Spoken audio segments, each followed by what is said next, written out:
Today, we're getting ingredients for our baking activity tomorrow. And finally, we could use the English we've learned in class. First, we need to see what we need. Our ESL students are reading the English labels and comparing different products.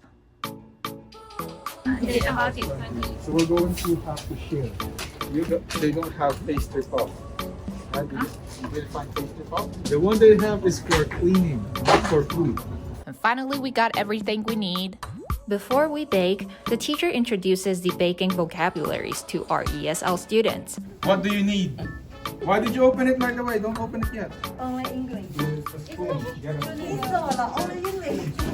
Look for TSP. TSP for cheese. And during the baking activity, students could bake and learn various vocabularies at the same time. Did you put milk? How much? Half cup. Half cup?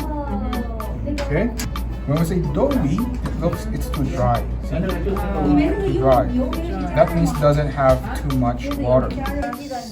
Sugar. Brown sugar. And Oil. oil. Yeah. Finally, we're almost done. Let's bake them in the oven.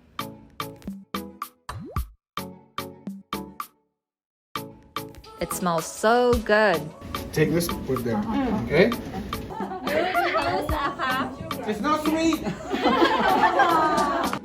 Cheers and thanks for watching. If you liked the video, remember to like and subscribe. See you next time. Bye!